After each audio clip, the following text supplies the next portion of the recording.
Bonjour à tous et bienvenue pour ce nouvel épisode du podcast Inarrêtable. Pour cette nouvelle interview, j'accueille aujourd'hui une femme pleine d'énergie. Elle est coach en intelligence émotionnelle, mais aussi conférencière et humoriste. Elle revient d'ailleurs tout juste d'une tournée au Québec. J'ai le grand plaisir d'accueillir celle qui, pour moi, représente la Florence Foresti du développement personnel et j'espère vraiment que ça va lui faire plaisir parce que c'est un compliment.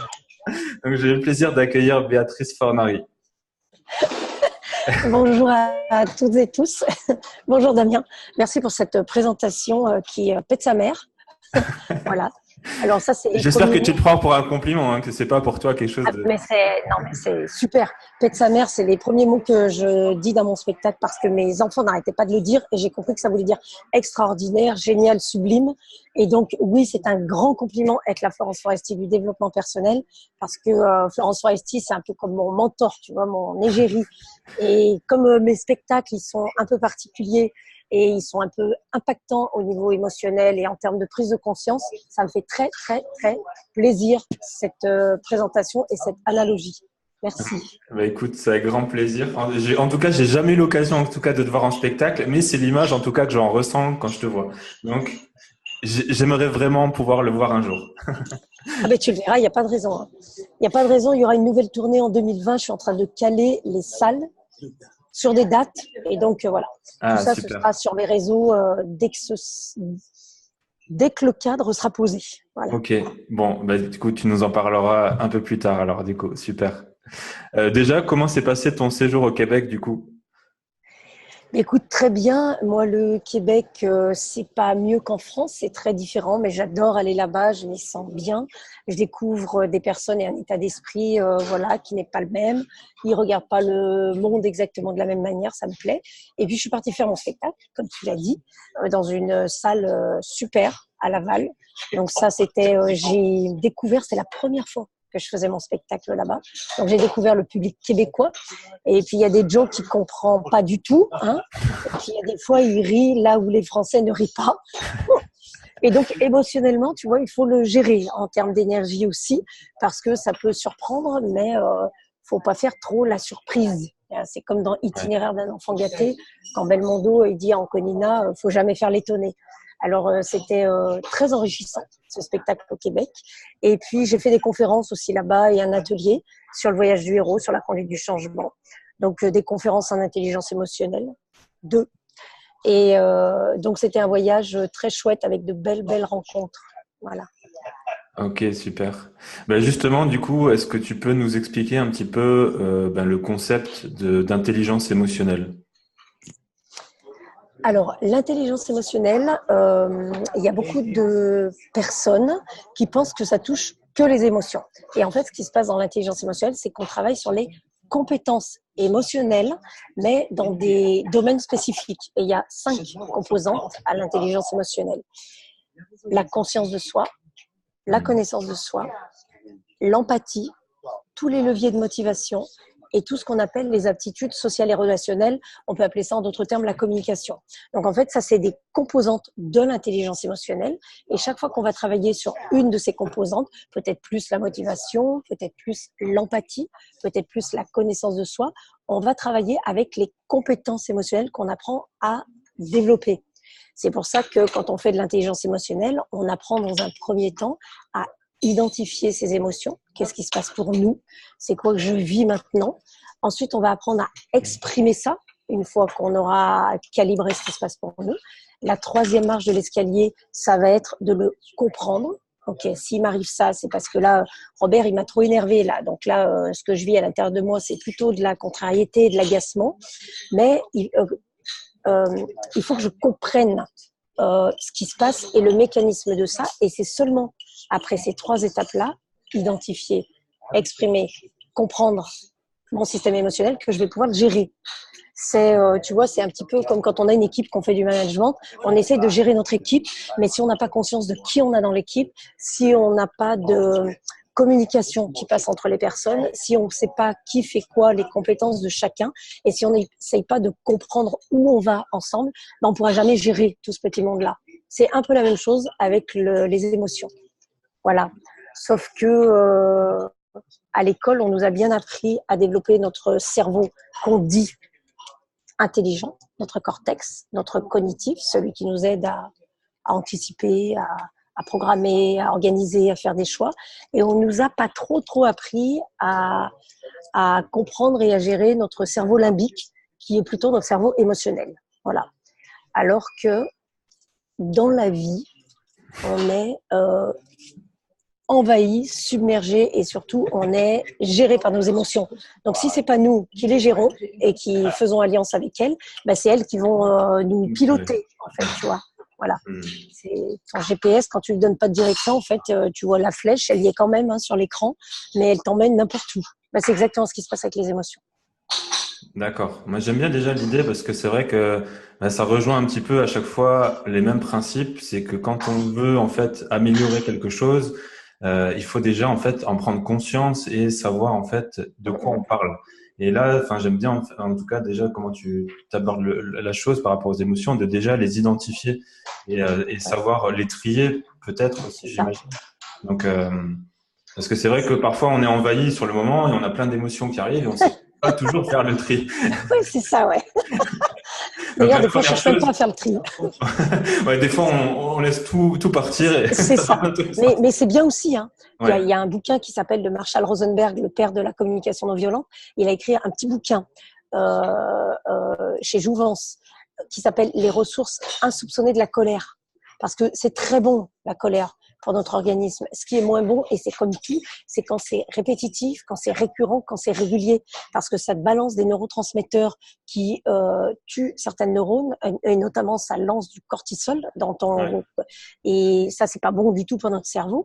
Et donc, quand c'est répété, avec les effets du stress, la fatigue, eh ben, ça te nuit, en fait. Et c'est ça qui est néfaste à notre organisme et notamment à notre cerveau. C'est pas la colère, un jour, paf, t'exploses, bah c'est bon, au moins t'as lâché, t'as libéré. Mais si c'est 10 fois par jour et de plus en plus et tous les jours, à un moment donné, en termes d'énergie, notre organisme, il se fatigue et l'énergie se bloque parce que vide d'énergie, on n'est jamais vide d'énergie. Hein. L'énergie, elle est tout autour de nous et elle passe en nous. Ben, si on a des blocages avec la fatigue, avec le stress, avec la pression, avec les inquiétudes, avec la contrariété, l'anxiété, etc., toutes les énergies se bloquent et c'est là que notre système, il commence à être défaillant. Et donc, c'est pas une question de plus se mettre en colère, de ne plus pleurer. Il n'est pas du tout question de ça quand on apprend à gérer nos émotions. Il est question de se dire qu'est-ce qui est bon pour mon équilibre à moi, dans mon système de vie. ok, Et du coup, d'apprendre à mesurer ce qu'on vit émotionnellement, dans ce qui nous sert et dans ce qui nous dessert. De toute façon, les fluctuations émotionnelles, on en a tous. Toi, moi, tous les auditeurs qui nous écoutent, chacun. Et quel que soit notre âge, notre environnement, notre contexte, on fluctue. Mais on s'imagine bien que plus on est du côté du bien-être, donc dans un système émotionnel qui est valorisant et favorable pour nous, plus on va réussir, plus ça va nous ouvrir des portes, mieux on va se sentir, plus on va trouver des solutions, on va être dans la responsabilité, dans l'initiative, etc. Et tout l'enjeu de l'intelligence émotionnelle, c'est d'apprendre comment on fonctionne nous, là-dedans, pour mieux comprendre les autres et du coup pour mieux pouvoir s'adapter à toutes les personnes, à toutes les situations, à tous les environnements en fait. Et les gens qui réussissent, quelle que soit leur réussite et qui sont épanouis, ça peut être planter des fleurs dans ton jardin, quelles que soient les réussites, les gens qui réussissent, ils se sentent forcément mieux et ils vont forcément beaucoup plus loin. Tout à l'heure, on parlait de passage à l'action, c'est exactement ça. Notre système émotionnel, quand on le met sur le bouton on positif et non pas off négatif, il va nous permettre de réaliser des choses improbables en fait, qu'on n'imaginait pas. Et c'est exactement ce qui se passe pour les enfants. Un enfant de moins de 4 ans, il reste jamais dans le mal-être.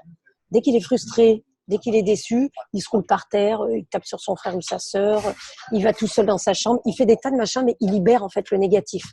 Un enfant, ça reste jamais dans le mal-être. Un petit de moins de 4 ans. Après, ils nous modélisent, tu sais, alors ils nous regardent, puis ils disent, tiens, mais eux, ils restent dans le mal-être. Bon, bah, du coup, je vais arrêter de dire les trucs, parce qu'on m'a dit qu'il fallait que j'arrête de pleurer. On m'a dit qu'il fallait plus que je tape des pieds. Mais ils savent pas quoi faire en échange, parce qu'on leur dit pas.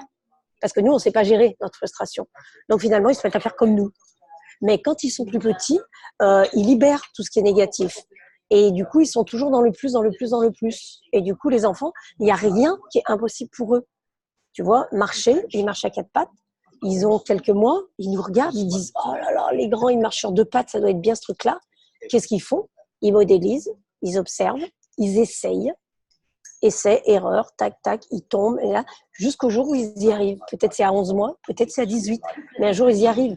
Il n'y a jamais dans leur tête une once de doute sur le fait qu'ils vont y arriver. Et ils utilisent toutes les stratégies qu'ils peuvent. Et pour parler, c'est pareil. Et pour mettre les cubes là dans la boîte, c'est pareil. Sauf qu'un jour, peut-être que nous, on leur a mis le doute, ils voient comment on fonctionne, et au bout de 3 fois qu'ils ont essayé un exercice de maths, ils se disent « Ah, allez, lâche l'affaire, j'y arriverai jamais. » Tu vois. Et nous, les adultes, des fois, c'est ce qu'on fait. On lance une entreprise, on n'y arrive pas, on dit « Bon, allez », et tout le monde nous dit « T'es pas fait pour être entrepreneur. » Non, peut-être j'ai utilisé des stratégies qui n'étaient pas celles qu'il fallait pour. Et si mon système émotionnel, il m'engage pas en termes de motivation, en termes de en termes de dynamique de progression, à rechercher ce qui a failli dans ma stratégie pour pouvoir ajuster ça, et que je suis dans un système émotionnel du coup down comme ça, ben je vais pas pouvoir me remobiliser. C'est tout l'enjeu de l'intelligence émotionnelle en fait. D'accord. Ouais, je trouve ça déjà super intéressant, en fait, l'analogie que tu fais entre les enfants qui n'ont pas de limites finalement Ouais. et qui expriment en plus les choses telles qu'ils les vivent. Parce qu'un enfant qui fait une colère, et ben en fait, il exprime juste une frustration. Et après, en fait, pour tout ce qu'il fait, en fait, il le fait sans aucune limite et il y arrive, en fait. Et puis, comme tu disais, à partir d'un certain âge, en fait, il y a tout l'environnement, il y a tout le conditionnement, en fait, qui fait que on nous enlève tout ça finalement et que on se retrouve à plus savoir comment exprimer ses émotions, comment les gérer et comment aussi avancer dans la vie sans se mettre de limites finalement. C'est ça, tout est une question de, moi j'ai 3 mots, confiance, conscience et sens que tu donnes aux choses. Et tous ces éléments-là émanent de la perception que tu as d'eux. Quand tu es petit, tu as une certaine perception de la vie, des autres, voilà. Donc tu es beaucoup dans l'émotionnel. Quand tu es plus grand, tu es beaucoup dans le cognitif. Moi, pas moi précisément, mais l'intelligence, ce qu'elle invite à équilibrer, c'est justement cette harmonie qu'on pourrait faire entre l'émotionnel et le cognitif, mais en fonction de qui on est nous. Par exemple, moi, Béa, de quoi j'ai besoin en termes d'harmonie entre l'émotionnel et le cognitif au regard de l'objectif que je vise. C'est pour ça que je parle de sens. C'est-à-dire que j'ai conscience de qui je suis émotionnellement, cognitivement, j'ai un sens à donner et comment je bâtis ma confiance là-dessus. Et à quoi me sert ma confiance?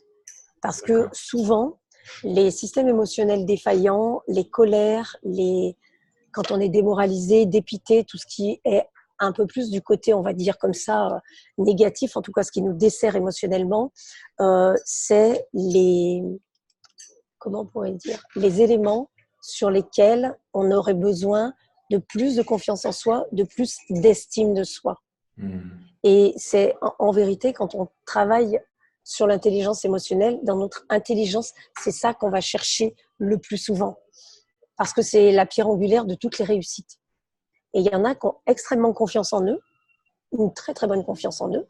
Donc par exemple, ils sont capables de faire une conférence devant 500 personnes, 1500 personnes parce qu'ils ont la confiance, c'est-à-dire ils sont sûrs qu'ils ont la capacité de le faire.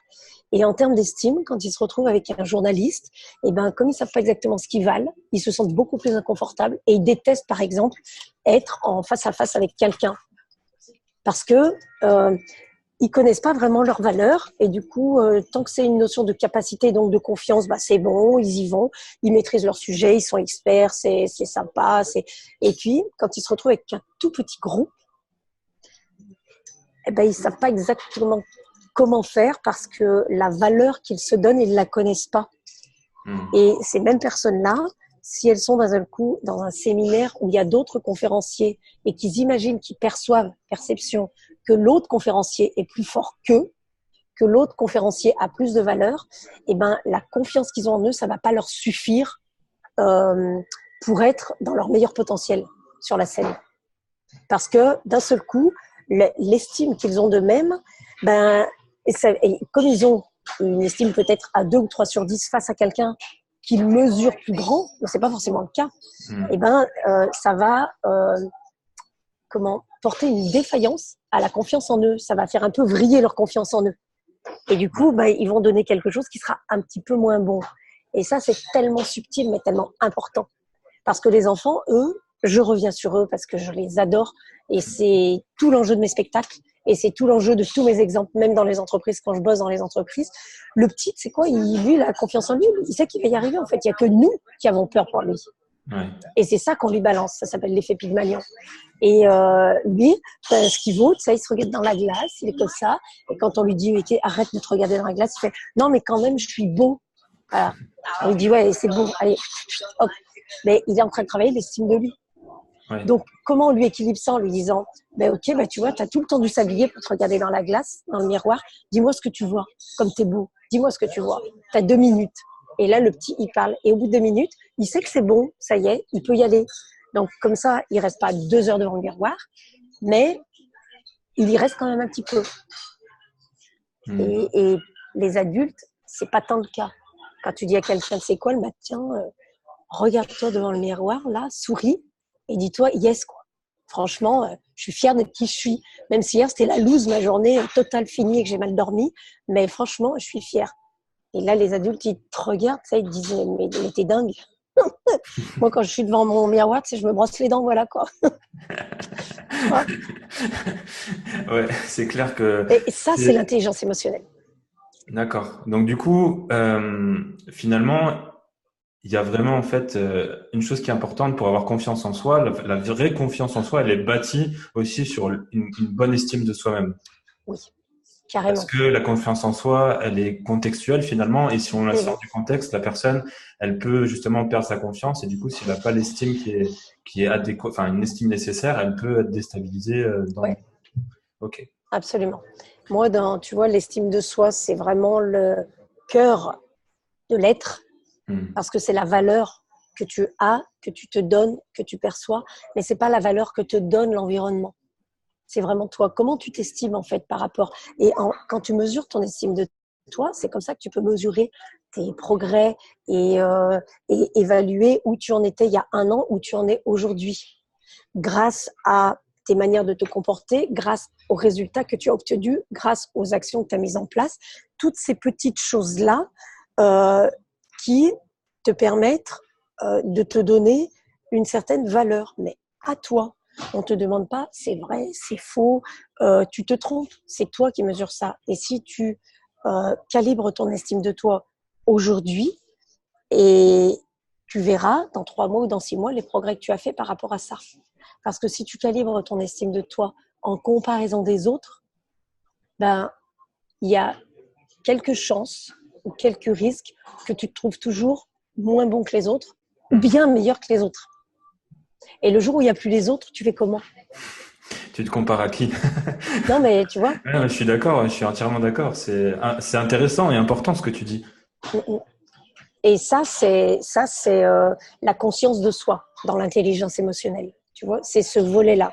C'est-à-dire, quand tu penses à toi-même, qu'est-ce que ça te fait ? Les gens, et des fois, parfois, ils te répondent je pense jamais à moi-même, en fait. J'ai autre chose à foutre. Mais ils te le disent pas méchamment. Ils te disent juste je sais même pas à quoi ça me servirait de réfléchir sur moi, sur qui je suis, quelles sont mes qualités. Ok, je sais ce que je peux faire.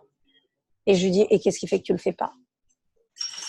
Parce que je regarde encore des vidéos YouTube pour voir les conférenciers, comment ils font, parce que le cours, ou parce que j'ai pas encore trouvé le coach pour me suivre, parce que si, parce que ça. Et c'est très bien comme ça veut dire que c'est pas le moment. Mais quand on déploie son estime de soi, on est plus à même de faire un pied en avant pour passer à l'action. Parce que le problème du pied en avant, c'est que quand tu as les 2 pieds au sol, tu es à peu près stable. Même si tu es un peu sur des sables mouvants, mais tu as les 2 pieds au sol. Et quand tu décides de passer à l'action, tu mets un pied en avant et du coup, tu es en période d'instabilité ou de déstabilisation. Et ça, c'est très inconfortable. Et si tu n'es pas ancré avec toi-même, en estime et en confiance, et évidemment avec les autres, et évidemment avec ton environnement, ce pied en avant, il est très compliqué. Et c'est pour ça que j'adore observer les enfants. Parce que eux, ils sont tellement curieux et spontanés. Alors eux, ils sont dans l'inverse, ils ont peur de rien. Donc il faut aussi calibrer, hein. Il faut mesurer et petit à petit, il faut juste quelle est la vigilance à avoir, la prudence à avoir entre la prise de risque et qui pourrait être un danger et la prise de risque qui pourrait mener beaucoup plus haut. Ok, ça vraiment c'est à calibrer. Mais les enfants, qu'est-ce qu'ils font? Ils arrivent dans le jardin public et au bout de 5 minutes, ils sont en train de faire ou sur la plage un château de sable avec un gosse qui ne connaissent pas. Le gosse, il est hollandais, tu sais, ils se parlent même pas la même langue, mais ça fait rien, ils sont contents, tu vois. Et nous, on fait pas ça, on est là, on observe, on prend un petit cocktail, on regarde, on se dit peut-être, je sais pas.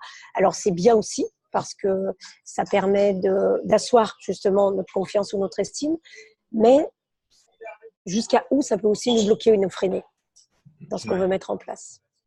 Ouais, et puis par derrière, on va se raconter des excuses comme ils parlent pas la même langue que moi. Ou, c'est ça. Ouais, c'est ça. vrai que les enfants, eux, c'est vraiment direct, quoi. Et du coup, tu parles d'estime de soi. Tu as déjà un petit peu donné une clé, mais est-ce que tu pourrais vraiment partager, tu vois, quelques clés comme ça pour justement quelqu'un qui nous écoute et qui voudrait renforcer un peu son estime de lui-même? Ben moi, tu vois, ce que je pourrais donner, c'est par exemple te dire, à n'importe quel moment de la journée, te dire, tiens, comment je me sens là maintenant? Et là, prendre un smiley. Comment je me sens? Je ne vais pas dire un mot, tout ça. Je vais regarder sur mon smartphone. Bon, je fais un peu de pub. Mais je vais regarder. Il y en a plein des émoticônes là. Je vais en choisir un de comment je me sens. Le mieux, du mieux, c'est d'en choisir un quand on a fait yes! On a fait un truc, tu sais quoi, on est super content. Et que nous, on ne veut pas aller le raconter aux autres parce que ça fait très prétentieux. Et ça, on se dit, tu vois, par exemple, à la fin de cette interview, moi, je vais raccrocher et je vais avoir, ça peut sembler peut-être un peu étrange à l'écoute pour nos auditeurs, mais je vais juste dire merci, tu vois, un moment de gratitude parce que je partage avec toi ce qui me passionne et je suis extrêmement heureuse que toi, tu t'y intéresses, tu aies suffisamment confiance en moi pour m'interviewer et en plus de ça, que tu puisses en faire bénéficier les personnes qui écouteront. Ça s'appelle la gratitude. En tout cas, pour moi, c'est important. C'est pas normal. C'est quelque chose de particulier. Et donc là, quand on va finir ce moment-là, je vais me prendre un smiley et je vais dire voilà, super. Qu'est-ce que tu as donné du meilleur de toi dans cette interview? Peut-être je vais dire de l'humour, peut-être je vais dire de la spontanéité, peut-être ça. Et ça, je vais le garder. Je vais me l'écrire dans mon petit carnet, là, qui est là, tout le temps, où j'écris mes petites choses, avec mon petit smiley en face que je vais dessiner n'importe comment parce que je suis nulle en dessin, mais je m'en fous. Et ça participe de l'estime de moi. Parce que c'est non seulement une action que j'ai faite, ça c'est le haut de l'iceberg, mais en plus comment je me sens. Ça participe à construire des ancrages émotionnels dans mon cerveau et à me dire, tu vois, la valeur que tu as, c'est celle-ci. D'accord. Et poser une qualité ou un élément dont tu es fier, que tu viens d'accomplir, ça participe de l'estime de soi. Et pourquoi je dis que j'ai un petit carnet? Alors, il y a plein de gens qui ont des carnets, on fait comme on veut. On peut faire une note sur notre téléphone, on fait comme on veut. Mais pas seulement dans notre mémoire là, parce que notre cerveau, il oublie. Et il oublie beaucoup plus rapidement ce qui est positif que ce qui est négatif. Tant qu'on ne l'a pas déprogrammé de ce système-là, automatisé, et qu'on ne l'a pas reprogrammé différemment. On se souvient, tu vois, je vais dire n'importe quoi, on se souvient du jour où les tours jumelles sont tombées. On se souvient pas forcément, alors ça peut paraître très anecdotique, mais du jour du mariage de Lady Di, tu vois, avec le prince Charles. Voilà, parce qu'on se souvient plus du négatif que du positif, parce que émotionnellement, c'est un choc traumatisant. Donc, si on donne l'habitude à notre cerveau de lui dire, OK, de quoi tu es fier là, après ce moment-là? Qu'est-ce que tu as réussi? Et qu'est-ce que tu as déployé comme qualité pour ça? Toi, qui font que c'est pas une autre personne, c'est toi. Et ben, ça participe à construire l'estime. Ok, donc de reprogrammer finalement grâce à cette petite action quand tu fais quelque chose de positif qui te fait du bien, ou en tout cas tu t'es senti que tu faisais quelque chose qui nourrissait ton âme, en tout cas, Oui, tu mets un petit rappel finalement dans ton cerveau pour te dire, ouais, avec un émoticône, pour te dire, voilà, là, il y a eu un moment positif et ça contribue à reprogrammer de notre cerveau justement aux choses qui nous font plaisir, quoi. C'est ça c'est le. ça. Ok. Ouais, exactement. Et c'est ça aussi, tu vois, pour moi, les petits, ils savent très bien ce qu'ils valent. Et petit à petit, à l'école, on leur tue un peu ça. Et même nous, les parents. Mm. Parce que euh, on, on leur dit, par exemple, tu vois, quand ils rentrent de l'école, on leur dit pas tout de suite comme ça, c'est pas forcément naturel, que tu as passé une bonne journée. On leur dit, alors qu'est-ce que tu as fait à l'école? Tu as eu des notes? Et qu'est-ce que tu as mangé à la cantine? Voilà. Ça, c'est les questions un peu. Et du coup, tu as eu des notes? Ouais, bah oui, j'ai eu un 6 sur 10 en problème, tu sais, parce qu'il y a des trucs qui s'appellent problème à l'école. Et on leur dit 6 sur 10? Bah, dis donc, tu aurais pu avoir plus. Ouais. Et on leur dit pas comment tu t'y es pris pour avoir 6 sur 10. Bah, j'ai d'abord fait les exercices que je savais faire. J'ai d'abord regardé, OK. Et là, valoriser ce qu'ils ont déjà fait et dire, OK. Et si tu avais pu avoir plus, tu aurais eu combien? Qu'est-ce qui t'aurait fait encore plus plaisir? Et là, on rend responsable la personne qui est en face de nous. Et la personne, elle est obligée, on va dire comme ça, d'actionner son estime et sa confiance pour non seulement répondre aux questions, mais en plus aller plus loin la prochaine fois. Et c'est pas nous qui lui donnons des ordres, parce que quand on va contraindre quelqu'un à lui dire ah bah t'aurais pu avoir plus, faut pas avoir une once d'espoir qu'il ait plus la prochaine fois. Je sais, je suis justement la preuve vivante de ce que tu avances. Parce que mon père, et je l'aime plus que tout, mon père, hein, quand je dis Mais ça, oui, c'est pour le mais critiquer oui, pour ça, mais à mais chaque fois, c'est j'avais ça. pas des meilleures notes. Et ça, c'est toujours, en plus, aujourd'hui, on en rigole encore avec lui, mais il me disait toujours, tu peux mieux faire, tu peux mieux faire. Et à C'est chaque ça. fois, je faisais pas mieux. Et bien c'est ça, parce que tu peux mieux faire, en plus ça veut rien dire, parce que nous on est au taquet, nous. Puis en plus ça nous saoule, puis il n'y a pas de sens, et puis on se dit, oh machin, puis on dit, en plus c'est lui qui me demande, il m'a saoulé, à chaque fois il va me dire pas, tu vois. Et puis mine de rien, quand il nous dit ça, et ben il nous donne de l'attention. Hmm.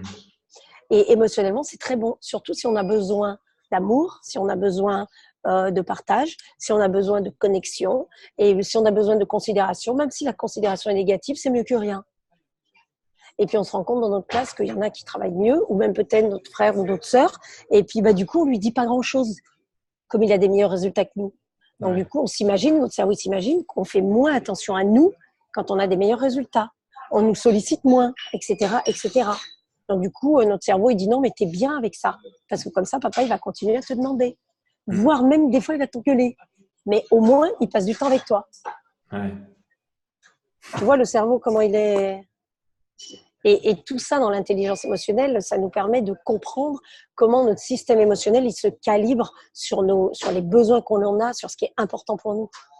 Hmm. Et de quelle manière, avec la plasticité cérébrale, surtout depuis toutes ces avancées sur les neurosciences, on a toujours su, quand tu retournes au plus grand psychiatre, même psychologue, tu lis Jung et ses archétypes, c'est exactement ce qu'il explique en fait, que la plasticité cérébrale, elle existe pour toujours.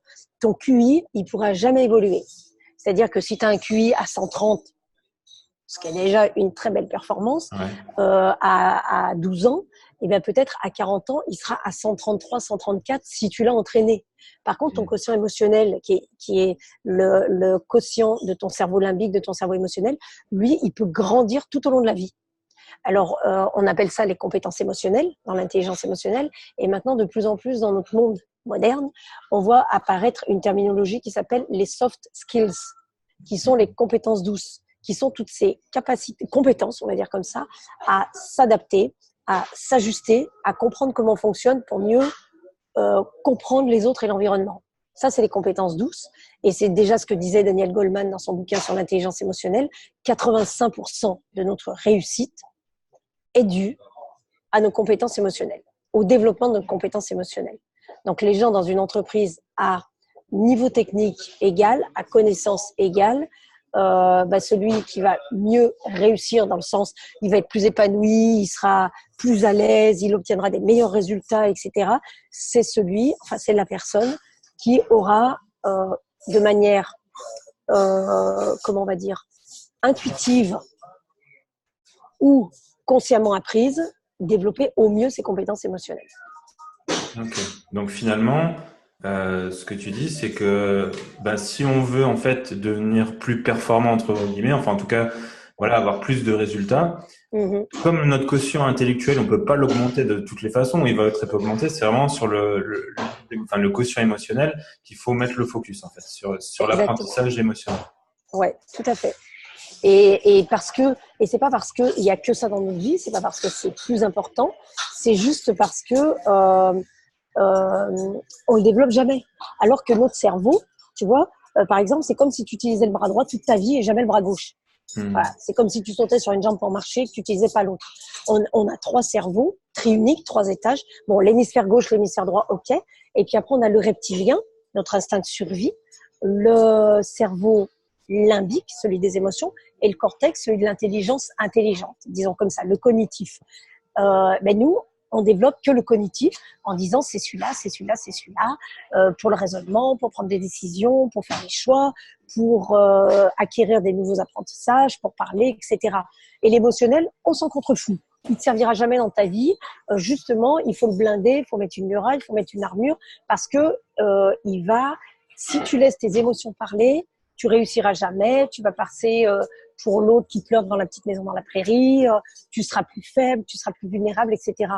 D'accord? Mais c'est comme si on n'utilisait qu'un bras sur 2. Non? Si tu as plusieurs choses dans cette boîte-là, vas-y, fais connecter les ensembles pour que les engrenages tac, tac, tac, tac, tac, tac, se mettent en place et puis que tu crées un équilibre, quoi. Et ça va te permettre de performer dans ta vie. Ok. Tu vois? Donc finalement aussi, il y a une notion d'expression des émotions, ouais, mais en même temps de maîtrise aussi des émotions. C'est ça, exactement. L'intérêt, c'est de les exprimer pour les comprendre. Une fois que tu les as exprimés, ça veut dire que tu les as identifiés. Okay. Donc, il y a plein de moyens d'exprimer les émotions. Ça ne veut pas dire monte sur la table pendant la réunion en hurlant « Ouais, j'exprime mes émotions, vous m'avez saoulé ». Voilà, justement. Et c'est une fois que tu as exprimé que tu peux comprendre et donc que tu peux gérer, tu vois. Tu peux pas résoudre ton problème de mathématiques ou tu peux pas écrire une disserte de philo si tu n'as pas compris ce qu'on te demandait dans le sujet. Tu vois, ouais. c'est quelque chose de logique. Oui, bien sûr. Il y a rien de plus logique que le système émotionnel, en fait. Il participe d'une logique absolument confondante quand on s'en rapproche. Tu dis ah mais ouais, mais c'est logique ce truc. Mais oui, c'est logique, ça se passe dans ton cerveau. Donc tu peux le gérer comme tu veux. Tu vois, il faut absolument, c'est pas très bien de dire ça, mais c'est vraiment intéressant de créer des alliances avec notre système émotionnel. Parce que c'est une force, notre système émotionnel. Nos émotions, c'est des alertes. Elles nous disent, attention là, tiens ceci machin, tiens ceci truc. C'est comme si dans ta voiture, quand le bouton rouge là, d'alerte, là, il s'allume, tu t'arrêtes pas en fait. Tu sais, tu dis, ouais, allez, on s'en fout du bouton rouge. Et puis tu continues. Mais notre système émotionnel, il fait ça. Il nous envoie des alertes. Donc parfois, c'est pour nous dire qu'on est dans un système qui nous porte parce que c'est très positif, c'est très bénéfique. Donc on peut aller encore plus loin. Parfois, c'est pour nous dire, attention, là, t'es crevé. Là, tu te mets en colère de plus en plus. Là, c'est fatigant. T'es frustré. Mais nous, on dit non, laisse tomber. Ça va passer. Ça va passer. Je suis fatiguée, mais je vais encore tenir quelques jours. J'en peux plus, mais ça va le faire. C'est ce qu'on se dit. Alors que notre système émotionnel nous envoie des alertes. Mais nous, on passe au-dessus. Jusqu'au moment où on a des mots MAUX physiques.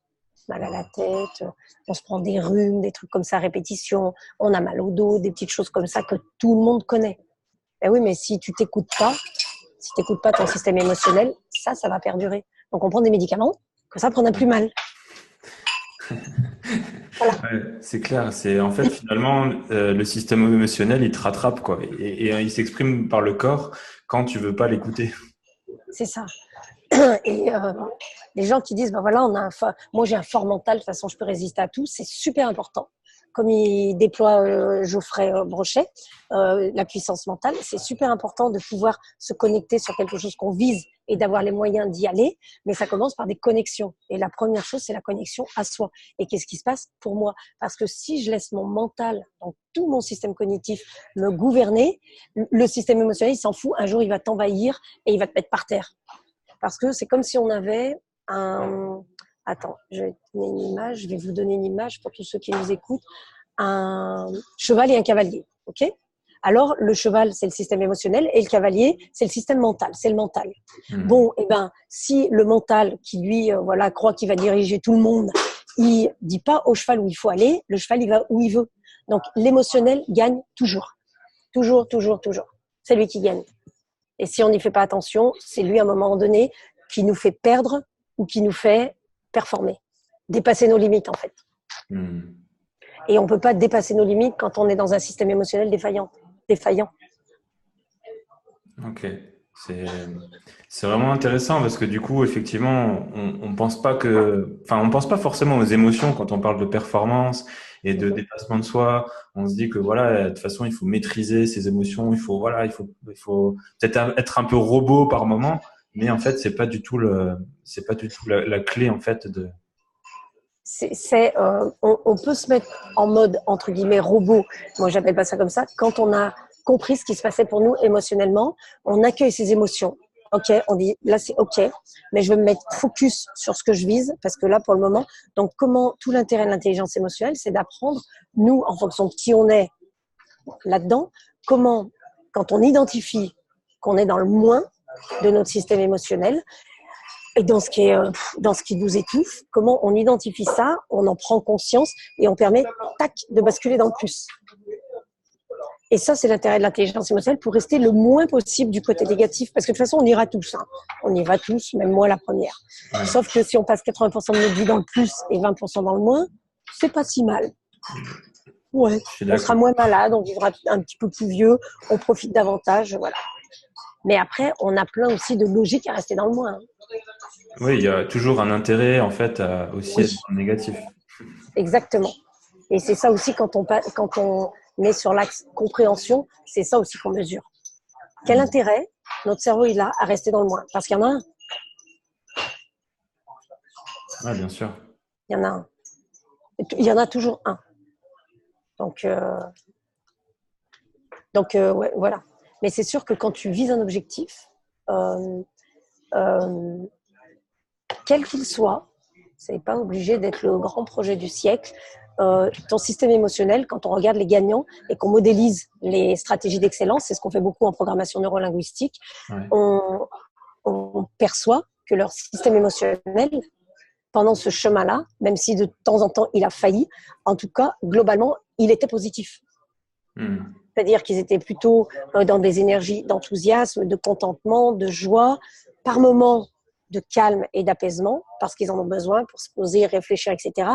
Mais ils étaient beaucoup plus là-dedans que du côté démoralisé, dépité, contrarié, même si ça, c'est arrivé. Ton banquier ne veut pas te donner de l'argent pour faire ça. Tu as une conférence, mais pour l'instant, tu n'as que 10 inscrits alors que tu es à 3 jours de la conférence. Forcément, ton système émotionnel, il fluctue. Mais si tu n'arrives pas à rebasculer du côté plus, ben, ça ne va pas vraiment arranger tes affaires dans les résultats que tu vas obtenir. Ouais. Et ça, c'est les grosses différences entre les managers dans les entreprises. Ouais, finalement, c'est pas d'être dans le moins qui est important, c'est le temps que tu mets en fait pour remonter dans Exactement. C'est exactement ça. C'est toujours une histoire de temporalité. Et ce qui te plombe, c'est la temporalité. Et ce qui te fait gagner, c'est la temporalité aussi. Tout le temps. Okay. Mais dans notre monde, c'est bien pour ça qu'on ne sait pas si on est dans la réalité ou dans la matrice. Dans notre monde, la temporalité, elle est unique pour chacun d'entre nous.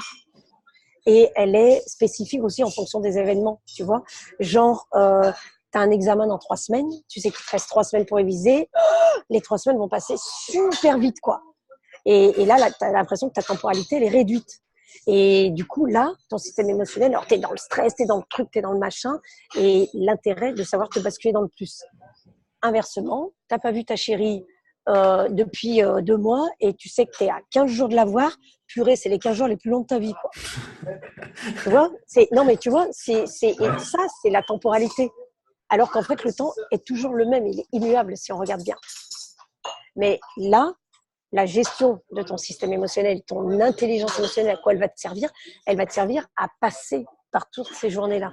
Et de quelle manière tu y passes pour arriver le jour J dans le meilleur état émotionnel possible. Ouais, j'aime bien en tout cas cette image que tu nous as donnée avec les oppositions du temps et c'est vraiment intéressant en fait de voir les choses de cette façon. Du coup, comment peut-on faire en fait justement pour améliorer son système émotionnel, pour justement mieux gérer ces moments où on est dans le négatif, pour remonter plus rapidement? Qu'est-ce concrètement en fait, qu'est-ce qu'on peut faire en fait pour justement améliorer ça?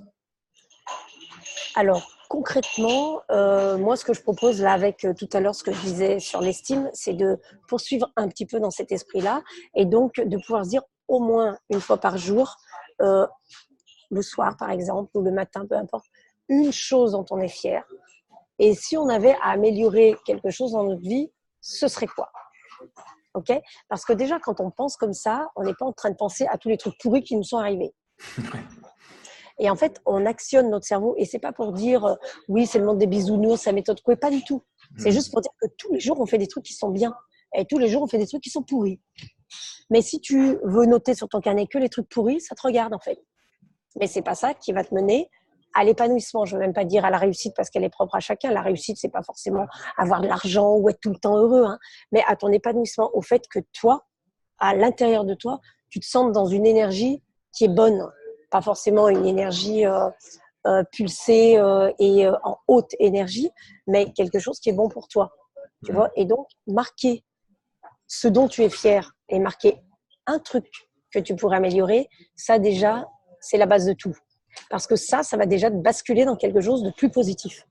Et ça t'oriente vers un mode solution plutôt qu'un mode problème, vers un mode efficacité en termes de comportement plutôt qu'un mode inefficacité, vers un mode activité plutôt qu'un mode passivité.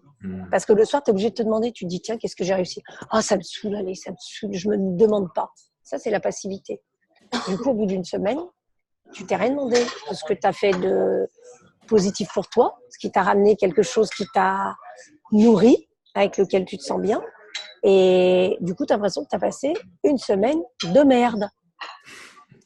Alors que c'est pas du tout le cas. Tu vois, tu as fait une interview avec Damien, tu as été à un séminaire qui était génial avec une équipe, tu as rencontré des personnes qui étaient super, tu as co-animé avec Geoffrey, il y a des personnes qui t'ont fait confiance pour ça, et pourtant là, tu étais avec tes deux grosses valises à Rennes sous la pluie que t'en peux plus, ta tête, elle ressemble à rien. En plus, tu t'es arrêté dans un endroit où il fallait que tu payes en espèces parce que tu n'as pas pu payer avec une carte bleue, mais tu n'avais pas d'espèces, tu vois, et ben, tu peux faire le focus là-dessus. Mais tu peux faire le focus aussi sur autre chose. En revanche, le fait que tu as été prise à ton propre piège parce que tu n'avais pas d'espèces, le fait que tu avais oublié ton parapluie et que tu es sous la pluie avec tes deux valises, ça, qu'est-ce que tu peux améliorer là-dessus? La prochaine fois, je prévoirai. Ça ne veut pas dire qu'il ne faut pas le prendre en compte. Ça veut juste dire que si tu le perçois, je reviens à ma perception, différemment, si tu tournes autour de ta situation, tu te dis finalement c'est drôle en fait, finalement regarde bien, qu'est-ce qui m'est arrivé? J'ai une tête de chien battu, mais je suis dans un endroit qui est pas si mal là où je me suis calée, même s'il y a un peu de bruit et que je m'en excuse pour les auditeurs. Et ça, c'est un vrai différentiel de perception. Moi, dans mes formations, juste pour donner une clé aux gens, je mets une bouteille de coca et je positionne les personnes en ronde autour de la bouteille de coca. Donc, ils sont sur des numéros là de 1 à 8. Donc, ils ont chacun leur numéro, ils ont une petite feuille de dessin et ils doivent dessiner ce qu'ils voient de la bouteille de coca, mais que ce qu'ils voient eux. Hein. Et ensuite, on colle les dessins sur un tableau où il y a les numéros 1, 2, 3, 4, 5, 6, 7, 8. Donc, ils collent le dessin en dessous du numéro qui leur a été attribué, là où ils ont fait leur dessin. Et ensuite, je les fais tourner autour de la bouteille de coca. Donc, tu avais le numéro 8, passe au numéro 4, tu avais le numéro 6, passe au numéro 2, etc. Et ils redessinent ce qu'ils voient maintenant de la bouteille de coca. Et ensuite, ils vont poser leur dessin sous les numéros. Donc, on a 2 dessins dans le numéro 1, 2 dessins dans le numéro 2, 2 dessins dans le numéro 3, etc. Alors, évidemment que chaque numéro a un dessin différent, mais aussi, sous chaque numéro, les 2 dessins ne sont pas identiques. Et je leur demande, mais pourquoi? Mais qu'est-ce qui se passe? Normalement, quand même, on a tous les mêmes yeux. Eh ben, nos compétences techniques pour dessiner ne sont pas les mêmes. Notre focus, ce sur quoi on met notre attention, n'est pas la même. Notre manière de percevoir cette bande blanche de coca ou le code barre n'est pas le même non plus. Si on est plus focus sur la couleur, plus focus sur les lignes, plus focus sur ça, on va pas dessiner de la même manière. Et ce que j'explique aux gens, et ça, c'est une vraie clé en intelligence émotionnelle, c'est que la situation, la bouteille de coca, elle sera toujours la même pour tout le monde. Tu as 2 grosses valises, tu es à Rennes, il pleut, tu n'as pas de parapluie et tu as oublié de retirer des espèces, ça, c'est la situation. Mais selon comment tu tournes autour de la situation et selon comment tu la perçois, tu vas pas la vivre de la même manière. Et ça, c'est une vraie clé de l'intelligence émotionnelle pour comprendre qu'est-ce qui émotionnellement te fait faillir et te met dans la contrariété, dans la frustration. Ah, j'ai pas de sous, purée, je voulais me prendre un café, j'ai pas de sous. Et qu'est-ce qui, si tu te plantes là, finalement, sous ton abribus, et tu dis, bon, si je voyais les choses différemment, comment ça se passerait? Là, tu remontes émotionnellement vers du positif. Et là, du coup, tu es en capacité de trouver des solutions. Ouais, donc finalement, en fait, c'est la clé, c'est de mettre le focus en fait sur les choses qui émotionnellement permettent de nous autogérer finalement et de passer d'une émotion qui pourrait être négative par rapport à une situation, mais si on change notre focus, ça va nous mettre plutôt dans une émotion positive. Absolument. Ouais, c'est exactement ça. D'accord. Donc, là où tu portes ton attention, ça génère ton état émotionnel en fait. Ton état émotionnel, il est généré par la perception que tu as de la situation, par la perception que tu as de telle personne, par la perception que tu as de ton environnement. Tu vois, par exemple, je sais pas, si tu es un peu peureux là, et que tu traverses un quartier qui te semble un peu délicat en termes d'environnement, ça va générer chez toi un certain comment on va dire, état émotionnel, d'accord ? Et peut-être pas pour ta copine qui t'accompagne, et peut-être pas pour quelqu'un d'autre, parce que en fait, tu ne perçois pas l'environnement de la même manière. Et donc, c'est ça qui génère ton état émotionnel. Et évidemment, la perception de ton environnement, elle est due, si tu veux, quand tu perçois le truc, tu vois, ça, c'est une émotion, c'est un stimulus extérieur, et il se connecte directement à une expérience que tu as déjà eue, ou quelque chose que tu as entendu à la télé, peu importe. Et ça diffuse en toi l'état émotionnel que tu vas apprendre à gérer. Une émotion proprement dite, une émotion primaire, joie, colère, tristesse, peur, tu pourras jamais la gérer. Tu seras toujours dans la joie, tu seras toujours dans la colère, tu seras toujours dans la tristesse. Ce que tu apprends à gérer, c'est l'état émotionnel dans lequel cette émotion-là te met. Et l'état émotionnel dans lequel cette émotion te met, c'est régulé par ton cognitif, qui lui se connecte à des expériences, à des choses qu'il a entendues, etc. Et c'est ça qu'on appelle la perception. Et donc, à tout moment, tu peux le changer. Parce que ton cerveau, il t'envoie des informations qui sont pas forcément réelles, tu vois. Il te dit, t'as entendu à la télé que dans tel quartier, c'était hyper dangereux. Manque de bol, le bus, il te laisse dans ce quartier-là. Mais en fait, t'as rien qui prouve que c'est dangereux. Donc, tu te fais une perception de quelque chose qui potentiellement est une réalité imaginaire. Mais tu sais pas exactement. Et c'est comme ça qu'on crée des grosses généralisations. Si tu te fais, par exemple, si en classe on t'a dit quand tu récitais ta poésie que fallait pas récite ta poésie, puis t'es tout paniqué, mets tes mains dans le dos pour réciter ta poésie, allez vas-y, et puis qu'on t'a un peu dévalorisé devant tout le monde, déstabilisé, ça s'est ancré dans ton cerveau. Et un jour, quand tu dois parler devant des gens ou en réunion, tu es manager et tu dois prendre la parole, et tu es complètement déstabilisé. Et là, ton système émotionnel, il est totalement défaillant. Donc, il ne te permet pas d'avoir de l'assurance, il ne te permet pas d'articuler correctement, etc. Et tu dis, je suis nul pour parler en public. Mais rien du tout. Ça, c'est la perception que tu en as, parce que l'ancrage émotionnel que tu as, c'est quelque chose de très négatif sur un truc qui t'est arrivé il y a peut-être 20, 20 ans, 35 ans en arrière. Tu t'en souviens même plus, en fait. Et c'est ça qu'on va chercher dans l'intelligence émotionnelle. C'est où est l'ancrage qui fait que ça se diffuse en toi, à chaque fois. D'accord. Et après, de mettre des nouvelles encres pour remettre du positif. Oui, tout à fait. Ok. Et j'aime bien cette approche parce que je trouve que souvent, en fait, on a une vision incomplète des choses, en fait. Quand il nous arrive quelque chose, on se dit soit ouais, c'est génial, soit c'est nul ou c'est pas bien.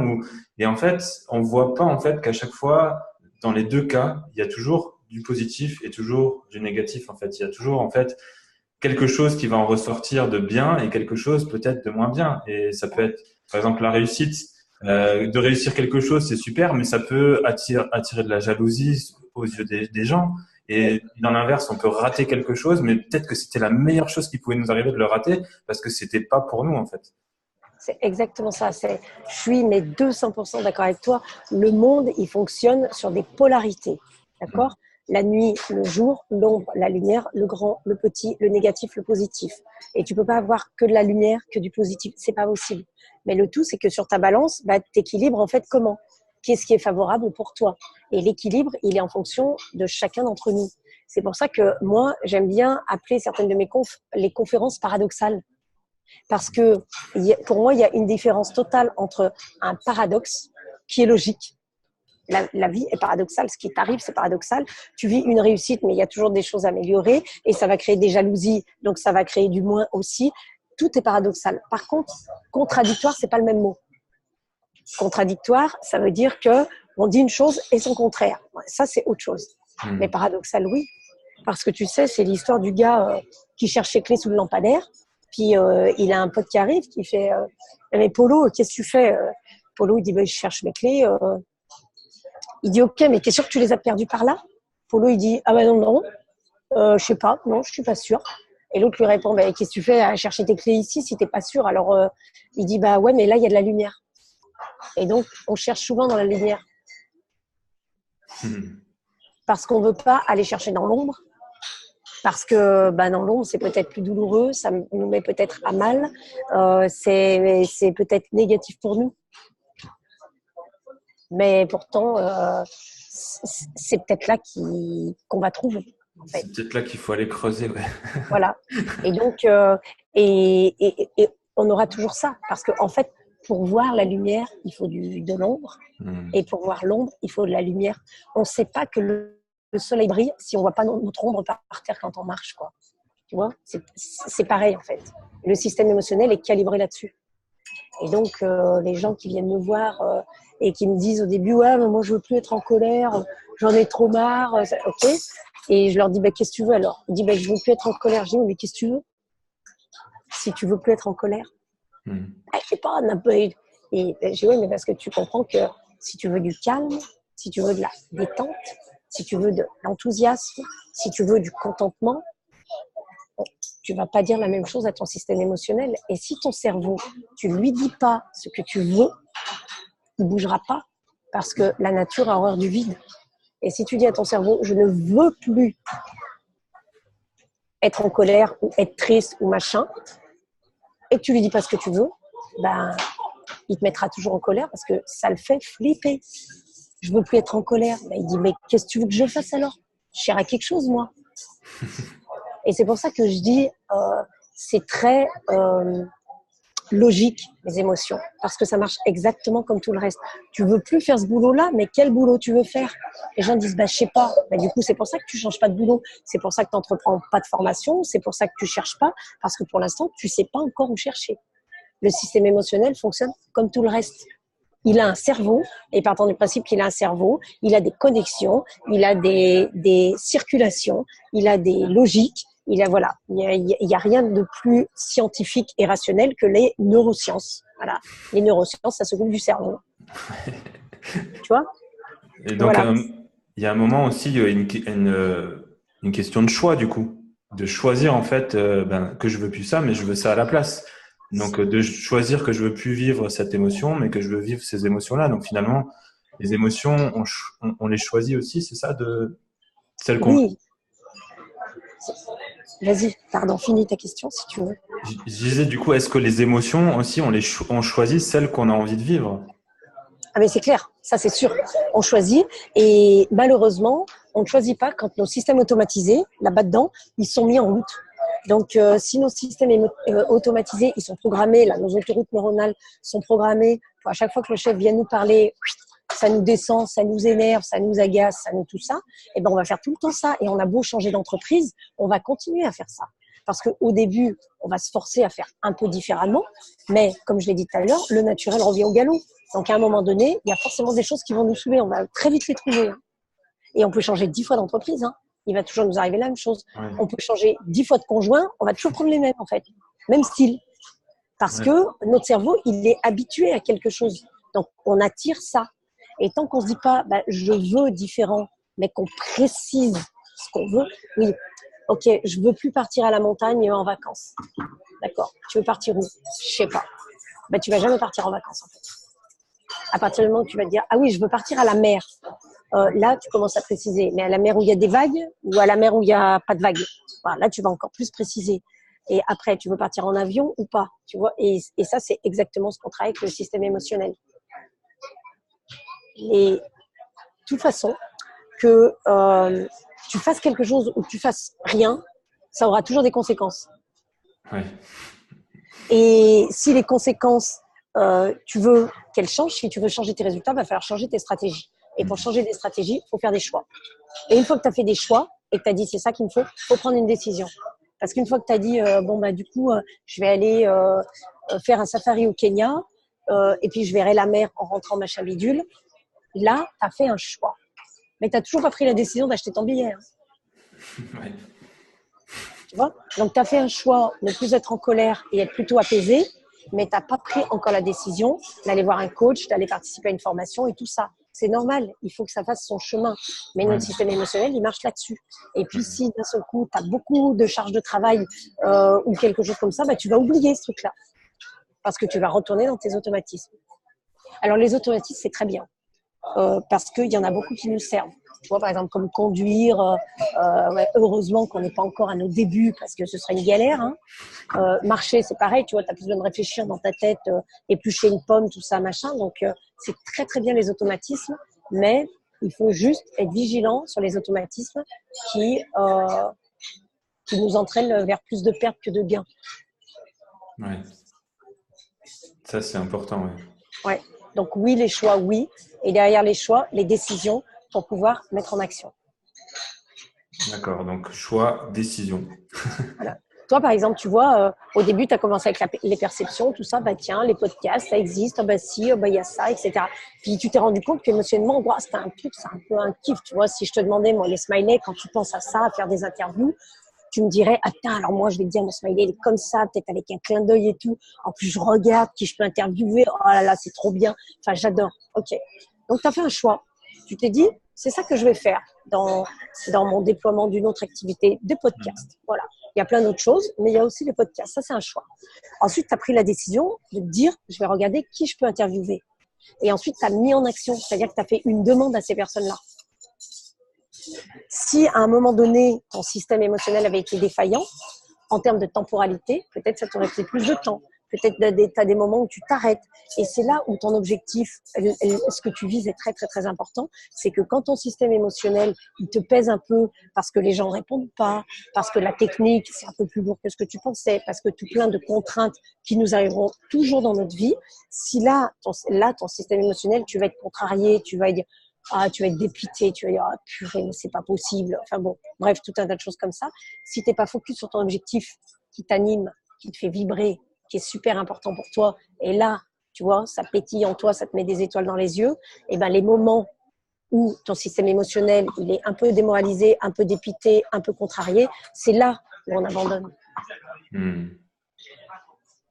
Donc, on a besoin d'avoir cet objectif-là. Super, tu vois, tu veux faire ton safari au Kenya, puis finalement, tu rates ton avion, puis finalement ci, puis finalement ça.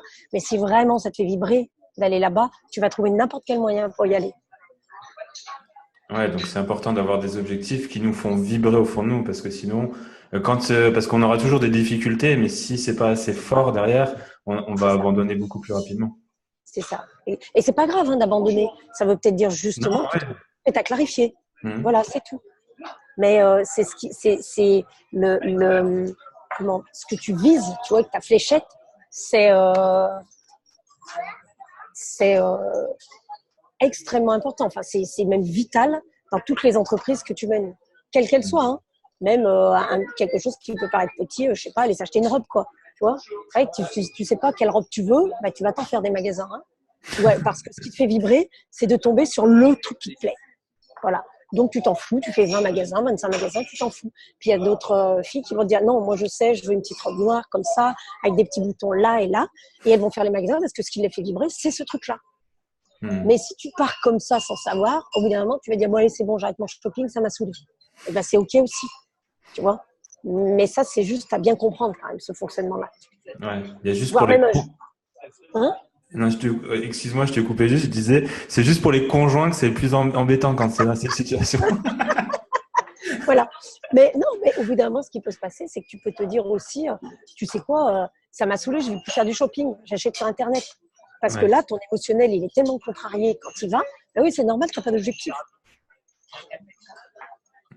Ouais. Ouais, donc l'objectif, il est important, même si tu veux développer ton émotionnel, si tu n'as pas d'objectif derrière, C'est ça. c'est pas en tout cas une clé qui va t'aider à réussir. Voilà. Moi, c'est la première chose que je travaille avec les gens. Tu veux aller où, en fait, avec ton système émotionnel? Tu vois? Ok, tu veux être plus motivé, d'accord. Mais comment tu vas savoir que tu es plus motivé? Il va se passer quoi en toi? Tu sais, quand tu es motivé, il se passe quoi?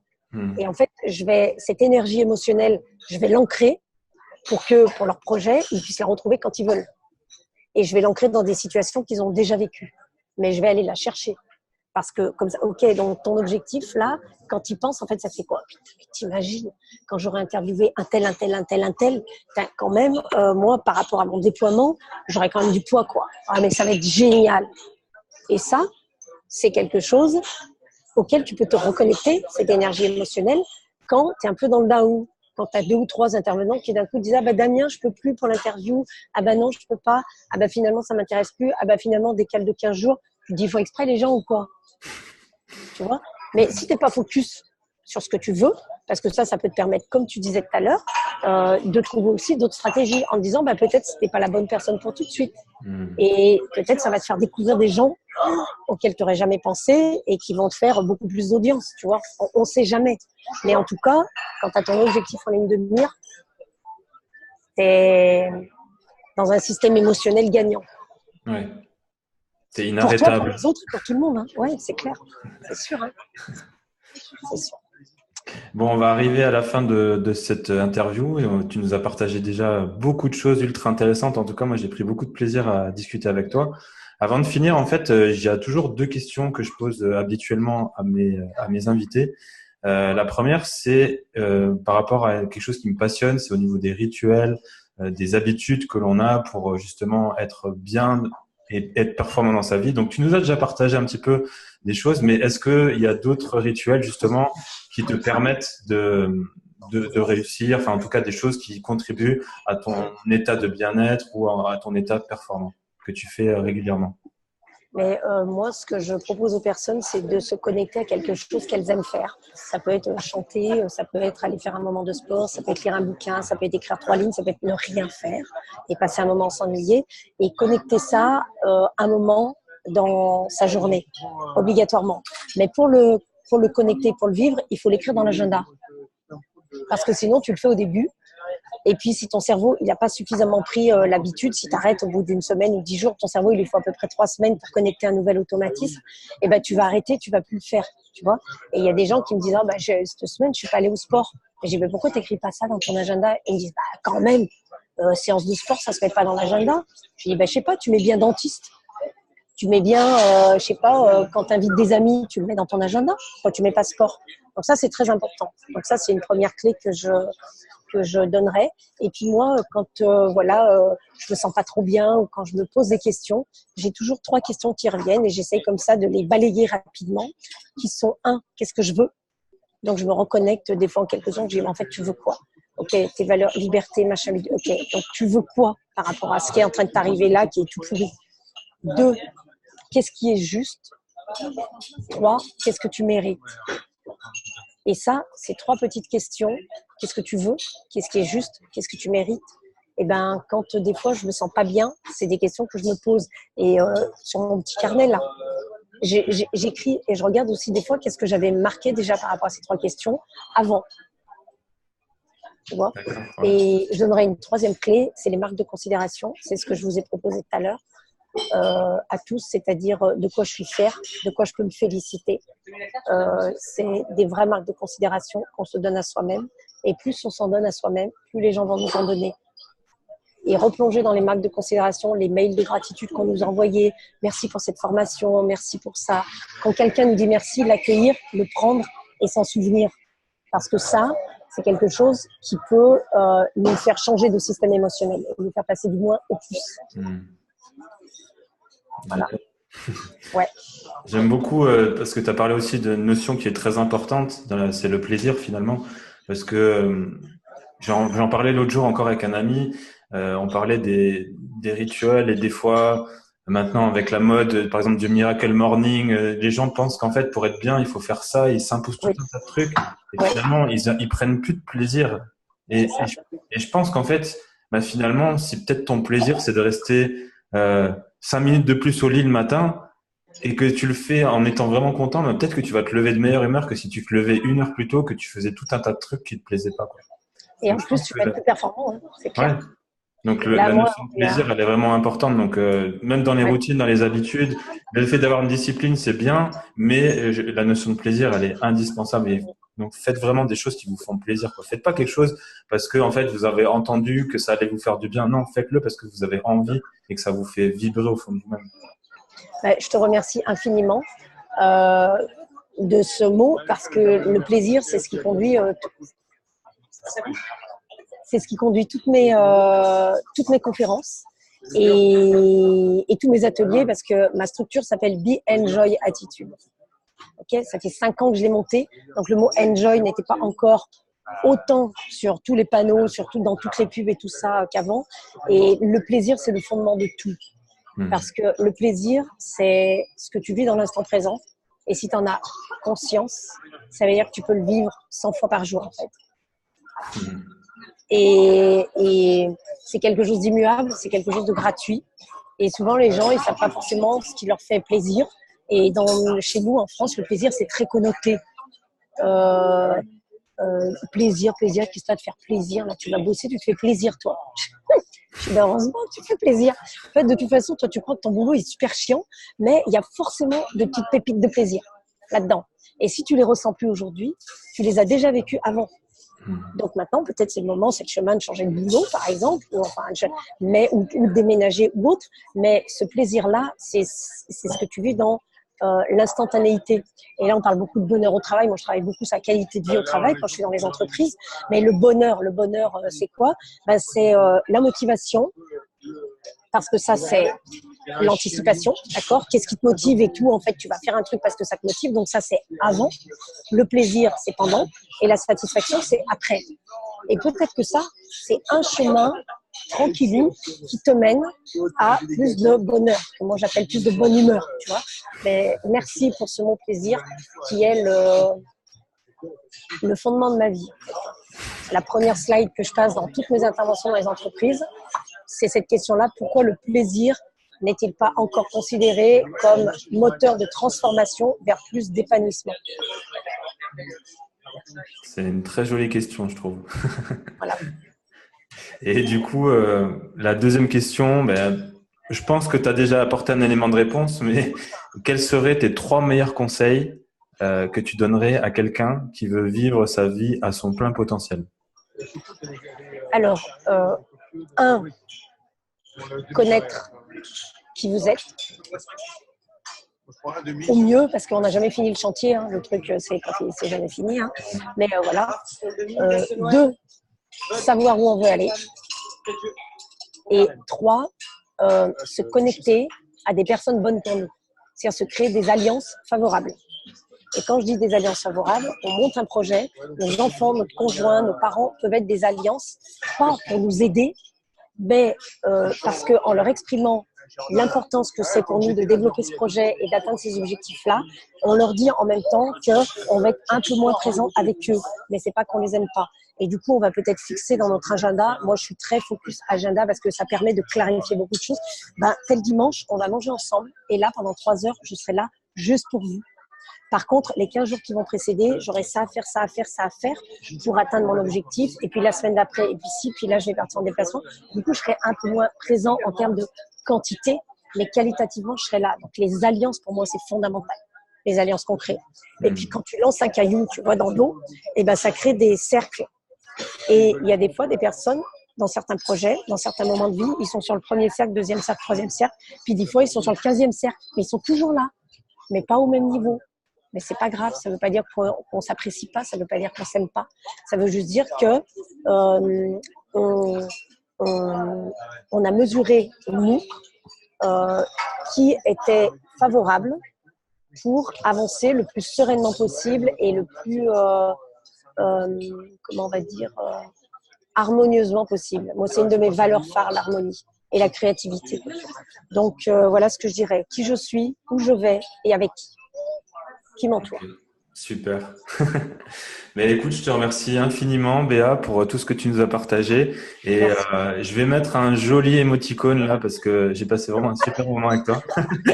Merci beaucoup, moi aussi. Je vais le faire. Où est-ce qu'on peut te retrouver si on veut en savoir plus ou si on a envie de te suivre, tout simplement? Eh bien, vous me retrouvez à Béatrice Fornari. Bon, on t'écrira le nom, hein, parce que Fornari, sur tous les réseaux, enfin non, pas sur tous les réseaux sociaux, parce que je suis un peu vieille, il y en a, je les gère pas, mais Facebook, ok. LinkedIn, réseau LinkedIn, je t'ai vu, ouais. Instagram aussi. Et sur Facebook, vous pouvez me trouver sur ma page perso à Béatrice Fornari et aussi sur ma page pro Be Enjoy Attitude, qui est accessible même si on n'est pas inscrit sur Facebook. Okay. Là, je mets tout ce que je fais. Alors, on voit tout ce que je fais quand je fais des conférences, des ateliers, et on peut m'écrire. Et comme ça, on peut échanger tranquillement ensemble. Voilà.